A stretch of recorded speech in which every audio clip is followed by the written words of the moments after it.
چھٹی بات یہ کہ اسباب پر نہیں، مسبب الاسباب اللہ تعالیٰ کی ذات عالی پر یقین رکھیے۔ آپ اپنی ضرورت اللہ کے سامنے رکھیں، اللہ اپنے قدرت سے جہاں سے چاہے بنوائے، اور اللہ پاک نے کس کی ضرورت کب پوری کرنی ہے، کیسے کرنی ہے، کس کا کیا وقت مقرر ہے، اللہ کی قسم مجھے نہیں پتا، آپ کو نہیں پتا۔ چھٹی بات یہ کہ اسباب پر نہیں، مسبب الاسباب اللہ تعالیٰ کی ذات عالی پر یقین رکھیے۔ کسی بھی ادارے یا ذریعے سے رابطہ کرتے وقت بھی دل میں یہ بات پختہ رکھیں، یہ صرف سبب ہے، اصل کام بنانے والا میرا رب ہے، وہ جب چاہے گا جہاں چاہے گا میرا رشتہ ہوگا۔ یہ یقین دل کو بے چینی اور اضطراب سے بچاتا ہے۔ اور دوسری بات یہ، جب دعا مانگے اللہ تعالیٰ کو ہمارا بتانے کی ضرورت نہیں ہے، آپ اللہ سے دعا کریں یا اللہ ان کو بھی توفیق دے، اور یا اللہ آپ اپنے فضل و کرم سے میرا یہ رشتے کا مسئلہ حل فرما۔ اللہ پاک قادر ہے ہمارے ذریعے کام بنوائے یا آپ کا کسی اور ذریعے کام بنوائے، اللہ تعالیٰ اپنی قدرت سے۔ یعنی یہ ایک عجیب سا لگتا ہے، یہ جیسے کسی بادشاہ کے پاس جا کر کوئی کہے کہ جناب بادشاہ سلامت، آپ کا جو فلاں چوکیدار ہے نا، اس سے کہو میرا یہ کام بنا دے۔ او بھائی بادشاہ سے کہو کہ میرا یہ مسئلہ ہے، اب وہ بادشاہ اس چوکیدار کو ذریعہ بنائے، اس چوکیدار کو ذریعہ بنائے، بادشاہ کسی اپنے غلام کو ذریعہ بنائے، آپ کو کام چاہیے یا آم کھانے یا پیڑ گننے؟ آپ اپنی ضرورت اللہ کے سامنے رکھیں، اللہ اپنی قدرت سے جہاں سے چاہے بنوائے۔ ابراہیم علیہ السلام کو آگ میں ڈالا جا رہا ہے اور آگ بالکل یعنی آسمان سے شعلے باتیں کر رہے ہیں، اور قریب تھا کہ ابراہیم علیہ السلام کو ڈال دیا جائے،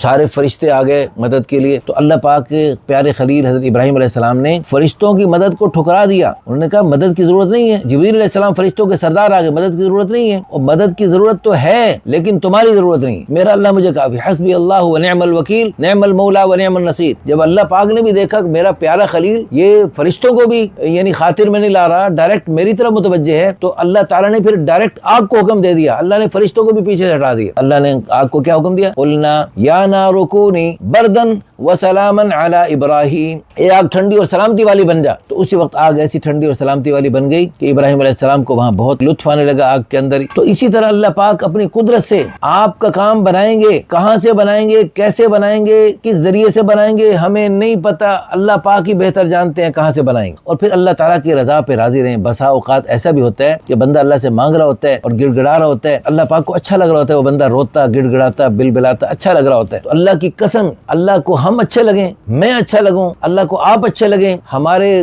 لاکھوں مسائل حل نہ ہوں لیکن ہم اللہ کو اچھے لگ جائیں، یہ اس سے اچھی بات ہے۔ تو اس لیے اللہ تعالیٰ کی رضا پہ راضی رہیں، اللہ تعالیٰ کی رحمت سے نا امیدی اور مایوسی نہیں ہونا چاہیے۔ تو لاکھ دعائیں کرنے کے بعد آپ کو دنیا کی وہ عورت نہیں ملی، لیکن اللہ پاک نے آپ کو لاکھوں کروڑوں اربوں خربوں خربوں خربوں سالوں کے لیے ہمیشہ کے لیے جنت میں ہر دعا کے بدلے میں ایک ایک حور دے دی، تو اللہ کی قسم یہ تو نفع کا سودا ہو گیا۔ تو اللہ پاک کیا کرتے ہیں، کیا بہتر ہے، اللہ پاک کے علم کے مطابق میرے لیے آپ کے لیے کیا بہتر ہے کیا بہتر نہیں، وہ ہمیں نہیں پتا، وہ اللہ پاک ہی بہتر جانتا ہے۔ بعض لوگ مجھے رابطہ کرتے ہیں، حاجی ہماری شادی کتنے دنوں میں ہو جائے گی، تو یہ سوال بڑا عجیب لگتا ہے، مجھے بہت عجیب لگتا ہے۔ اللہ اکبر۔ تو اللہ تعالیٰ کی طرف متوجہ رہیں، اللہ تعالیٰ کی رضا پہ راضی رہیں، اللہ پاک جو کرتا ہے اس میں ہزاروں حکمتیں ہزاروں خیریں ہوتی ہیں۔